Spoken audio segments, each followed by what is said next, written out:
I hope कि आप मेरी पहली वीडियो देखी होगी रेगुलेशन ऑफ जीन के बारे में। ठीक है, आज का टॉपिक भी ये रेगुलेशन ऑफ जीन्स। जैसे कि हमें पता है कि जो हमारी बॉडी है उनमें क्या मिलियंस ऑफ सेल्स होती हैं। ठीक है, मिलियंस ऑफ सेल्स होती हैं। हर सेल का फंक्शन अलग होता है। हर सेल के अंदर न्यूक्लियस है और न्यूक्लियस के अंदर डीएनए है। हमारे इन सब के अंदर 46 क्रोमोसोम है, लेकिन हर सेल का फंक्शन अलग है। जैसे नर्व सेल है उसका फंक्शन अलग है, मसल सेल है उसका फंक्शन अलग है, एपिथेलियल सेल है उसका फंक्शन अलग है। हर सेल का फंक्शन अलग है।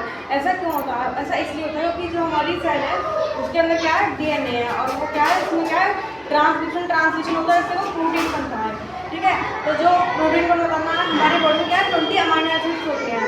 ठीक है, जो क्या जेनेटिक कोडोन बनाते हैं, उन कोडोन से क्या प्रोटीन बनता है, जिस कारण हमारी जो सेल्स है उनका फंक्शन अलग होता है। ब्लड सेल का फंक्शन अलग होता है, वो करती है इम्पल्स जनरेट करती है, जिससे हमारा जो ब्रेन है वो मस्ल कैरी करता है और वो हमारे ब्रेन तक सिग्नल पहुंचाता है। ठीक है, उसी तरह एपिथेलियल सेल है जिसका फंक्शन होता है वो कवरिंग करती है, प्रोटेक्शन करती है। ऐसे ही मसल सेल होती है, ऐसी कनेक्टिव टिश्यू होता है। जो हमारी हार्ट की मसल होती है, हार्ट सेल, वो क्या रिदमिक वो पंप करता है हमारा हार्ट। तो सबका फंक्शन अलग इसलिए होता है क्योंकि सबको जो प्रोटीन जो जेनेटिक कोड होता है, जो कोडोन होता है वो अलग अलग होता है, जिस कारण जो उनका प्रोटीन होता है वो अलग होता है, इसलिए उनका जो फंक्शन है वो भी अलग होता है। वरना सभी सेल के अंदर न्यूक्लियस सेम है और डीएनए भी सेम है, 46 क्रोमोसोम है, लेकिन जो उनका फंक्शन अलग होता है वो इसलिए अलग होता है क्योंकि उनके अंदर जो है जो जेनेटिक कोडोन होते हैं वो अलग अलग होते हैं। ठीक है, जैसे कि 20 अमीनो एसिड्स हैं, उनसे क्या 64 कोडोन बने हैं, उन्हीं से क्या है वही प्रोटीन करने में हेल्प करते हैं।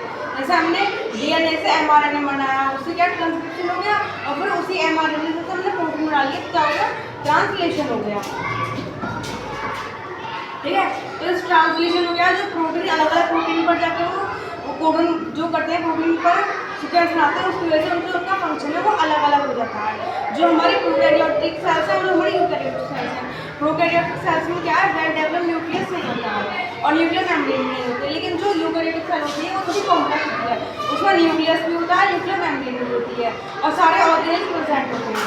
ठीक है, तो जो प्रोकैरियोटिक सेल है उसमें क्या पोस्ट ट्रांसलेशन एंड मॉडिफिकेशन नहीं होती है, यूकैरियोट में होता है।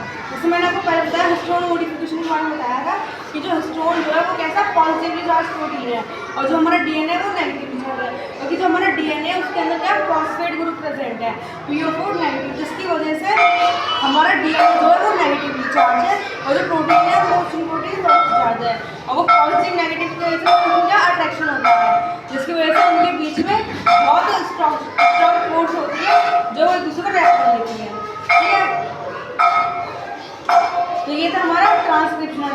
जो हमारा होता है हिस्टोन मॉडिफिकेशन का एक्साइलेशन, मिथाइलेशन, फॉस्फोराइलेशन, सुमोलेशन, ये सब मेथड होते हैं। ठीक है, ये सब क्या है हमारा रेगुलेशन ऑफ जीन। रेगुलेशन का मतलब क्या, कंट्रोल करना। ठीक है, किसी भी चीज़ को कंट्रोल करना, तो हमारी जीन एक्सप्रेशन है उसको कंट्रोल करना, ये सब फंक्शन है रेगुलेशन ऑफ जीन्स का। ठीक है, तो रेगुलेशन ऑफ जीन्स में भी 2 लेवल होता है, ट्रांसक्रिप्शन लेवल पर और ट्रांसलेशनल लेवल पर। ठीक है, ट्रांसक्रिप्शन लेवल पर होता है, ट्रांसलेशनल लेवल पर होता है, फिर वो पोस्ट ट्रांसलेशन में होता है, लेकिन वो प्रोकैरियोट में नहीं होता, वो यूकैरियोट में होता है। ठीक है, उसके बाद होता है जीन स्लाइसिंग। जीन स्लाइसिंग में क्या होता है, तो जीन स्लाइसिंग है उसमें क्या है, वो जीन को एक्सप्रेशन करने से रोकते हैं। मतलब 2 टाइप के होते हैं, एक तो नॉकडाउन और एक नॉकआउट। नॉकआउट का मतलब है रिमूवल ऑफ जीन्स, मतलब जो जीन्स है उसको रिमूव कर दिया जाता है। जैसे हमारा ये डीएनए बना है, ये डीएनए के जीन्स बने हैं, तो इसको अलग कर दिया जाएगा, इस हिस्से को अलग कर दिया जाएगा, मतलब ये स्ट्रेट हो जाएगा, फिर भी ऐसा रह जाएगा, तो ये क्या होगा, रिमूवल ऑफ जीन्स।